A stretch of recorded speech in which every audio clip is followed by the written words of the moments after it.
Hey everyone, today we're going to be talking about the art of negotiation.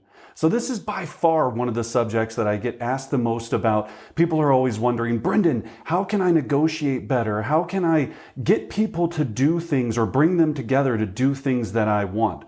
So I'm going to take you through 20 years of my experience on thousands of listing appointments, buyer consultations, inspection objections, all these different things of getting people to the finish line. I'm going to tell you some of the techniques that I use that I've had the most success with in this video. So stick around to the end. I've actually got a really cool pro tip that I want to share with everyone that I know you'll be able to use today. Before we jump in, I would love it and it would mean the world to me if you would hit the subscribe button, drop us a comment, let us know your feedback. If there's anything you're looking to see or you have questions about, let me know. I'm going to engage with you. I will be responding personally to you to make sure that we can help you reach your real estate goals. All right, so let's jump in. So when we're talking about negotiation skills, one of the first things that comes to my mind is we have to use options. If you're negotiating, your real goal is to bring one party and the other party together. And if you happen to be one of those parties, you want to come together, right? So we have to provide options. And when we provide options, it allows whoever we're working with to feel like they're in control and that they're making the best decision for them. And they are, but it's a really good technique to make sure it takes it off of you. So let me show you what that looks like. So you can almost break down any scenario into three options. So I'll give the example of an inspection objection, okay? So let's say that you have the seller. You receive an inspection objection and the buyer's agent the buyer and buyer's agent request 55 items and want your seller to basically build them a new house, right? We've all seen this and we're like, oh, you're killing me, come on, right? So you know now that you have to go and present this to your seller and we have to find a common ground to get both parties to the finish line so you can move forward and get to what they all want, which is a happy closing, all right? So let's talk about the options. So when I'm talking to the seller, first thing I'm going to do is here's the big secret here is anytime you're trying to make sure that if you're delivering sensitive news, make sure you send it ahead of time and then let the other person have time to simmer on it. A lot of agents call up as soon as they get the inspection report and they're like, oh my gosh, you're not going to believe this. The freaking buyer agent asked for these million things, blah, blah, blah, blah, blah. And the seller flips because they feed off of your energy. So anytime you're trying to make sure that you're providing sensitive information to somebody and you're trying to negotiate a very sensitive subject like money, items, issues, pain of some sort, we want to send it ahead of time so that way they can take some time to calm down. So if I'm sending an inspection report to my clients, I'm going to send it, and then in the report, I'm going to send all the information, and I'm going to say, Bob, Judy, I'd like you to take some time to review this, and I will be giving you a call at X amount, whatever time that is, 4 o'clock this afternoon. Hopefully that's 4 to 5 hours from the point of time right now. This gets them time to review it, come down off of, I'm so angry about the buyer asking for all these items, and they get to breathe for a second and come back, and then they'll start talking behind the scenes and go, yeah, but we really need to sell the house, instead of that initial reaction that goes, I'm going to draw my line on the sand, they can screw off. We don't want that. We don't want that. So send it ahead of time and let them chill. Now, when we get into the options, here's the options. So I'm going to call up the seller. So let's just pretend it's Bob and Sue. So, hey, Bob, it's Brendan with XYZ Real Estate Company. Hey, I sent over the inspection objection. Did you have a chance to review it? Oh my gosh, I saw it and I'm so mad. And it was I'm so sorry. I completely appreciate that you're frustrated. Bob, at this point, we have a couple of options. Number one, we can terminate, not do anything, and tell them that you don't want to move forward with this agreement, okay? Then we'd have to put the property back on the market, find another buyer. They could possibly have these same issues, and some of these issues we might actually even have to disclose to the new buyer once we go under contract, because now you know about them. Number two, our second option, Bob, is we can go back to them and negotiate and say that you'd be willing to do a few things, but not all of the things. And that's a little bit risky because if we don't come back with everything, they could walk away and you would lose this buyer. Or number three, we could go back and accept this inspection objection, take care of these items, and move forward to a successful closing. Now, Bob, which one would you like to do to be able to move forward? And that's it. So those are the three options. Now, you can play around with these. You can use it in almost any scenario, but there's always a nuclear option, an okay option, and then normally the best and most logical option.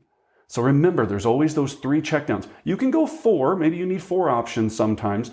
There should never be any less than three. Because if you give them two options, that sounds like an ultimatum, right? We don't want that. So the three option method is something that I've been utilizing for years. It's fantastic. You just need to practice and work on it, okay? So the next thing when we're talking about negotiations is never give your opinion or tell someone what you think. So if I'm talking to the client or another agent, I'm never going to be like, well, here's what I think, and here's what you should do, and here's what I think is the best idea for you. Remember, if you're working with the seller, they think that at times your only skin in this game is to get your commission. So when you start saying, if I was you, I think you should do this, they're going, of course you think that. You're trying to get paid, right? That's not what we want. So you got to remove those words from your vocabulary and either say, here's your options. Based on the information, here's what the market's telling us to do. I spoke to the other agent, and what the other agent and buyer are requesting is that we do blah, blah, blah, blah, blah. So never, ever, you got to almost think about you have this imaginary dog collar. Anytime you say, I think, my opinion, whatever, you're getting zapped. You're like, ugh, right? You just get this little zap because you don't want to use those words. Because what will happen is, if it goes wrong, they're going to come back and go, you told me that you thought that was the best idea. You told me we should have went to that price. You told me to counter with that number. You told me not to include the washer and dryer. You didn't think that I needed to include the washer and dryer. Don't ever put yourself in that situation when we're talking about negotiating. It's always trying to make sure they understand. Remember, you got to put on your consultant hat. I'm a consultant. That's all I'm here to do is consult and bring parties together and get you, Mr. Seller, Mr. Buyer, Mr. Agent, Mrs. Agent, what you want, right? That's what we really want to do, okay? Now, the third thing is we want to block objections in our negotiation process before they're vocalized and we have to use handlers. So objection blocking is much different than handling. In objection blocking, I'm going to be trying to do everything I can to prevent any objections from coming up.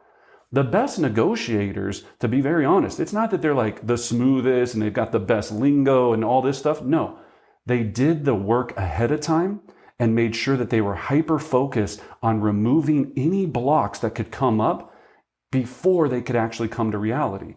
So if you know that a seller is wanting to list at 700 and you believe it should be at 600, in the art of negotiation, I'm going to make sure that as I'm presenting the market analysis, I'm hitting every single point that they could possibly vocalize that ahead of time before they say it.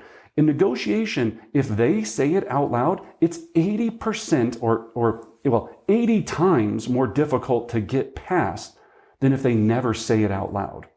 So just think about that, right? You've got to make sure that you address it. So in a pricing situation, if I know that they think their view is better than somebody else's view, I'm going to bring that up before they bring it up. And I'm going to address it, neutralize it, and show them why. All right? If I know that their biggest concern is that they have more square footage, I'm going to address that, bring it up, show them the data, and address it before they bring it up. So all we're doing is taking them from a high level of resistance down to a low level of resistance, and then usually acceptance and a smile. That's what we're looking for, right? So block so you don't have to handle. Think about every negotiation you're going into, right? If like on the movies, right? You're trying to get this person to come out of the building. Well, you've got to be thinking 10 steps ahead of why do they want to come out of the building? What's the situation in there? All of these different things. You just don't go to the hostage situation and you're like, so hey, yeah, you want to come out? Of course not. It'd be ridiculous. You're going to go in with a plan to make sure that hopefully you have the best options available for them to get what they want or end successfully, okay?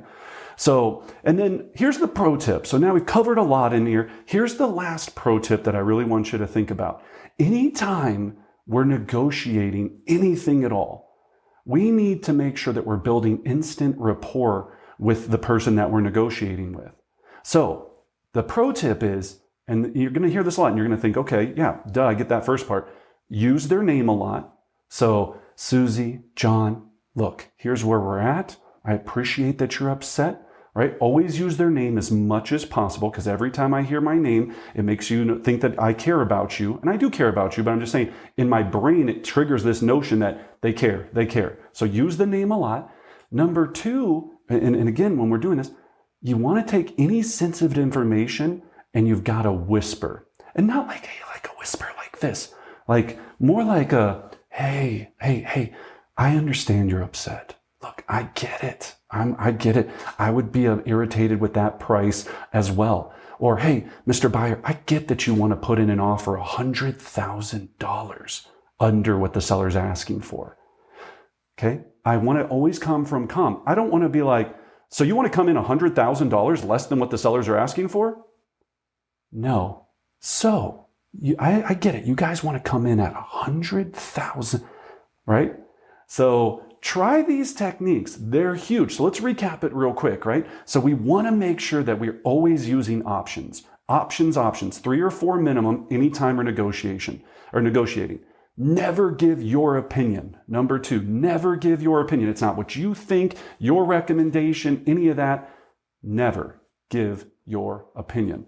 Then block objections in your presentation or prep work so they can never be vocalized. That's the big thing. Block them before you have to handle them. That's a lot easier than having to handle them, okay?